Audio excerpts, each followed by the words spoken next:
तुम जवान हो, यकीनन अल्लाह ताला ने जो जिंदगी दी है वो हुजूर के नाम पर दी है। जी बेशक। मुर्शिद गिरामी हुजूर ताजुश शरिया बदरुत तरीका रहमतुल्लाह अलैह फरमाया करते, जिंदगी ये नहीं है किसी की किसी के लिए, क्या बात है, जिंदगी है नबी की नबी के लिए। जिंदगी हर कोई ये ना सोचे मेरी जिंदगी फलां के लिए फलां के लिए। झूठे आशिक हैं जो कहते हैं लैला मजनू वाले, क्या बात। ये कुछ नहीं होते, ये सब झूठे किस्से हैं।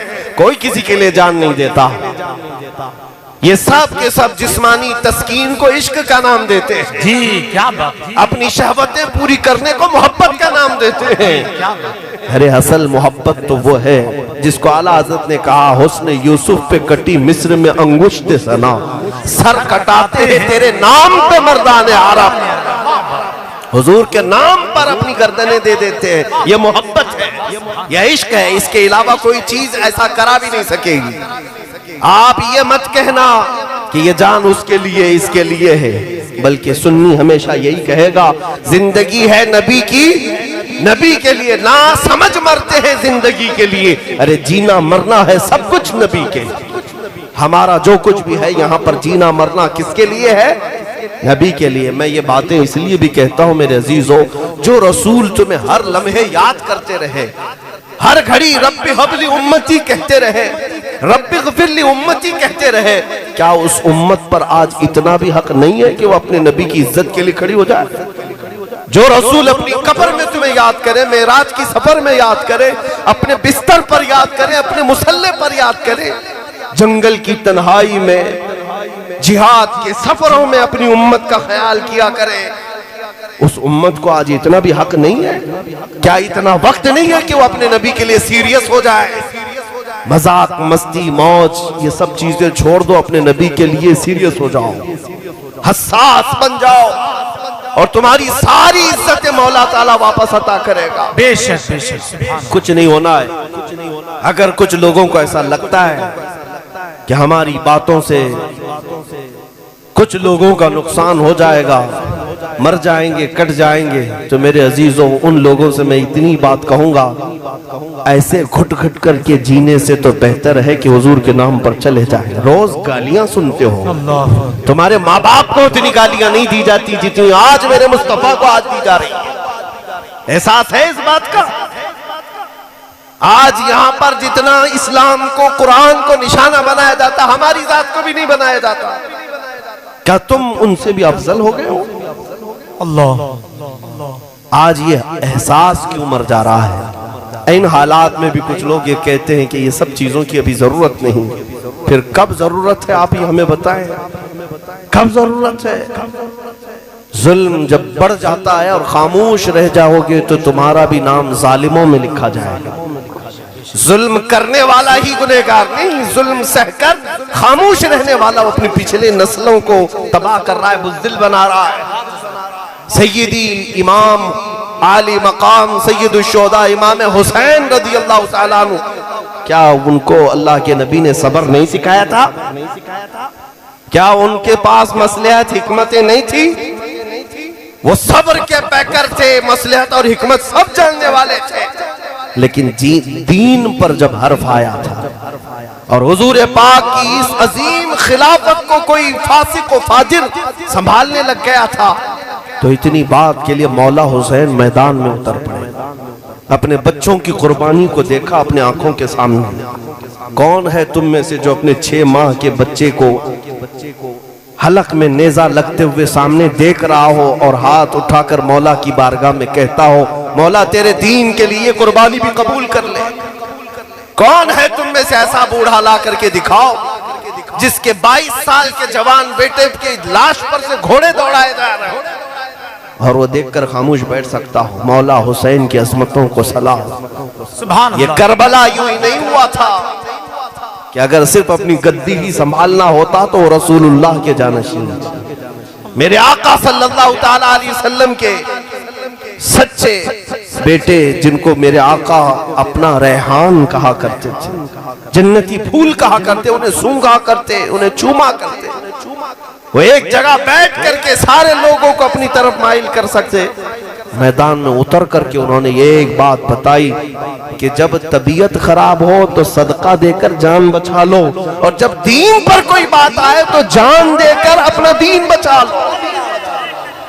हाँ, जब दीन पर बात आए तो जान देकर दीन की हिफाजत की जाएगी। ऐ सुन्नी मुसलमानों, मैं इतनी बेदारी चाहता हूं तुम्हारे दिलों के अंदर, इतनी बेदारी कि अब बकिया जो जिंदगी तुम्हारी मौजूद है, याद रखना, मैं रहूं या ना रहूं मुझे पता नहीं कल को मेरे साथ क्या होना है, लेकिन मुझे इस बात का खौफ नहीं, मुझे इस बात का खौफ नहीं, जितना जीना था वो जी भी लिया, क्या बात। और जो देखना था मौला ने सब दिखा भी दिया। मजीद हवस नहीं है, लेकिन इतनी बात जरूर है नौजवानों कि हमारे मर जाने के बाद, हमारे कट जाने के बाद, हमारे दार पर चढ़ जाने के बाद तुम मुंतशिर ना होना, बल्कि अपने इत्तेहाद को ऐसा मजबूत करो कि इस तरह मुझ जैसे हजारों को भी काटा जाए, लेकिन नबी पाक के कदमों पर हम अपनी जान निछावर करें। बेशक बेशक, जो जान मांगो तो जान दे दे, जो माल मांगो तो माल दे दे, मगर ये हमसे कभी ना होगा नबी का जाहो जलाल के। ये नारा हर एक का होना चाहिए। बेशक बेशक। और जिस दिन तुम बेदार हो जाओगे फिर देखना कि कैसे काया पलटती है। जी बेशक। हाँ, एक बात मुझे अच्छी तरह से मालूम है, दुनिया तुम्हें नशा खिला रही है, नशेड़ी बनाती है, जुआरी बनाती है, शराबी बनाती है। सारे हमारे मोहल्ले में सब सेल्समैन यही होते हैं। नशा जितना बिकता है और करते हमारे मोहल्लों में, ये क्यों है जानते हैं? ये दीदा और दानिस्ता खास प्लानिंग के साथ होता है कि अगर ये बच्चे जब तक नशा करते रहेंगे हमारी कुर्सियां महफूज रहेंगी। हाँ, ये राज की बात मैं आपको बता रहा हूँ। एक बादशाह ने अपने वजीर से पूछा, मैं लंबी देर तक कुर्सी चलाना चाहता हूँ तो रियाया को क्या क्या इनाम दूं, राशन फ्री कर दूं, रोजाना इनको पैसे बांटूं, सब खुश रहेंगे तो मेरी कुर्सी ज्यादा दिन तक चलेगी। वजीर ने कहा, जितना भी खिलाओगे कोई ना कोई उठेगा। फिर क्या? उस वजीर ने कहा कि इनको नशा खिलाओ, इनको नस्वार की आदत डाल दो, ये नशा करते करते ऐसे थक जाएंगे तुम्हारी कुर्सी का उन्हें एहसास भी नहीं होगा, तुम अपनी गद्दी पर महफूज रहो। ये जालिम दुनिया यही चाहती है। क्या कर इनको पता है पूरी दुनिया में अगर गरम खून किसी का है तो मोहम्मद अरबी के शेरों का ही। क्या बात है, जिंदाबाद जिंदाबाद। रसूल पाक सल्लल्लाहु ताला अलैहि वसल्लम के इन गुलामों का ही है। तारीख है हमारी, टल न सकते थे जंग में अगर अड़ जाते थे, पांव शेरों के भी मैदान से उखड़ जाते थे, हक से सरकश हुआ कोई तो बिगड़ जाते थे। अरे तेग क्या चीज है, हम तोप से भी लड़ जाते थे।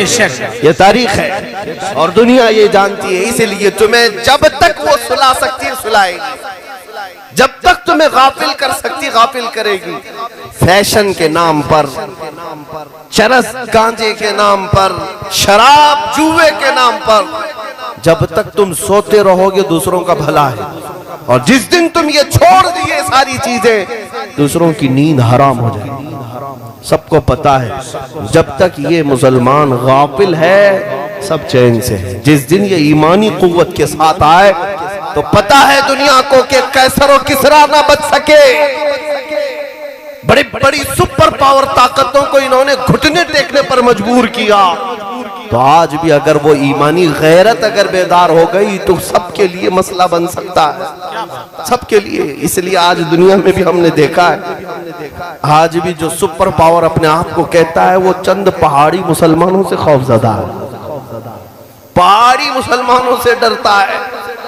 क्या चीज है? कोई तो चीज होगी। इसीलिए इकबाल ने कहा है, कुछ बात तो है कि मिटती नहीं हस्ती हमारी, कुछ बात तो है कि मिटती नहीं हस्ती हमारी, सदियों रहा है दुश्मन दौरे ज़मा हमारा। और इकबाल ये कहता है, तौहीद की अमानत सीनों में है हमारे, आसान नहीं मिटाना नामो निशा हमारा। सुनो कान खोलकर, यूनान और मिस्र रोमा सब मिट गए जहां से, यूनान और मिस्र रोमा सब मिट गए जहां से, बाकी मगर है अब तक नामो निशान हमारा। अल्हम्दुलिल्लाह ये बाकी है। इसलिए मैं नौजवानों से आज अपील करूंगा, जिन बच्चों ने आज लब्बैक के नारे लगाए, इनकी बेदारी देखा तो उम्मीदें जाग गई। उलमा का ये मिंबर सजाया तो अब सिर्फ और सिर्फ इसको फॉर्मेलिटी के तौर पर जलसे मत करो कि जलसा सजाना है, लाइट लगाना है, स्टेज सजाना है, कुछ लोगों को बुलाना है, नजराने देना है, पैसे उड़ाना है। ये फॉर्मेलिटी नहीं, बल्कि आप अगर जलसा हो तो इस नीयत के साथ कि जब जितने यहां पर आएंगे और सब आशिक रसूल बनकर निकलेंगे, सुभान अल्लाह, आने वाले भी और सुनने वाले भी ये जज्बा लेकर के जाएंगे कि इस मजमे के बाद इस जलसे से उठेंगे तो ये अहद करके उठेंगे, गाने बाजे छोड़ देंगे, जुआ नशा छोड़ देंगे और जितनी गफलत थी सब छोड़ देंगे। अब जाएंगे तो जिएंगे मेरे मुस्तफा के लिए थे, और ये कहते हुए सोएंगे मैं सो जाऊं या मुस्तफा कहते कहते, खुले आंख मेरी सल्ले अला कहते कहते, और फिर मेरे मुस्तफा को पुकार कर कहेंगे या रसूल अल्लाह, थका हारा आपका गुलाम आपके दरबार में आ गया, ऐ आका व मौला आप मुझे अपने दरबार में कबूल कर ले। ऐ सुन्नी मुसलमानों, बरेली के रहने वालों, वक्त के मुजद्दिद ने, हमारे और तुम्हारे इमाम ने हमें ये सिखाया है, अगर कभी भटक भी गए, कभी कहीं गाफिल हो भी गए, वापस पलट आना, किसी और से मत कहना, उसी दरबार में पुकारना जो तुम्हारे इंतजार में है, वो दरबार रिसालत मुआब है। यूं कहना हाथ जोड़कर मैं मुजरिम हूँ आका, मुझे साथ ले लो कि रास्ते में हैं जा बजा थाने वाले, चमक तुझसे पाते हैं सब पाने वाले, मेरा दिल भी चमका दे चमकाने वाले, बरसता नहीं देख कर अब्र रहमत, बदों पर भी बरसा दे बरसाने वाले। जब तुम नबी आखिर ज़मान सल्लल्लाहु अलैहि वसल्लम की बारगाह में एक बार ये इल्तिजा करोगे, सच कहता हूँ नौजवानों, सच कहता हूँ, मुझे मेरी बातों का या मेरी जात का यकीन नहीं, लेकिन मेरे मुस्तफा के सच्चे होने का कामिल यकीन है कि जब जब आका को उनके गुलामों ने पुकारा है, मेरे आका ने झोली फैला दी है, अपना दामन फैला दिया है और सबको अपने अंदर समेट लिया है।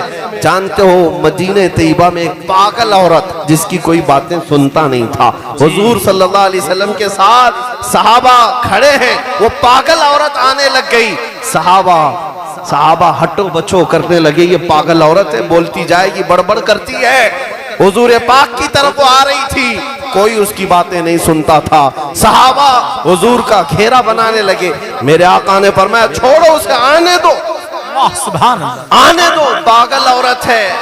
सहाबा ने कहा या रसूल अल्लाह बहुत बड़बड़ करती है, कंटिन्यू बोली जाती है। हुजूर पाक ने फरमाया मुझे पता है।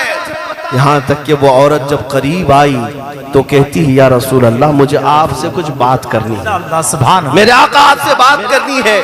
हुजूर ने फरमाया करो, क्या तुम्हारी बात है? वो कहती यहाँ नहीं करूंगी, मेरे साथ चलो। मेरे आका को लेकर चल पड़ी, यहाँ तक के सहरा में पहुंच गई, गलियों से निकल करके सहरा में पहुंच गई। वहां कहती है बैठ जाओ, पागल औरत है और बातें एक ही बात को बार बार दोहराती है, बार बार दोहराती है, और मेरे आका कान लगाकर ऐसे सुनते हैं जैसे किसी दानिश्वर की बात सुन रहे हैं, किसी अजीम आदमी की बात सुन रहे हैं।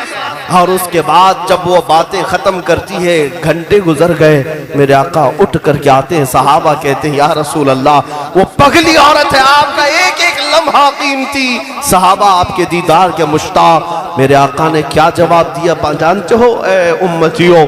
मेरे आका फरमाते हैं मुझे पता है पूरे मदीने में उसकी कोई बात सुनता नहीं, अगर मैं भी ना सुनूं तो वो किसके पास जाए? अल्लाह अल्लाह, सुभान अल्लाह। इसको आला हजरत ने फरमाया था करो अर्ज बारगाह मुस्तफा में, तुझसे मुंह छुपाऊं तो करूं किसके सामने?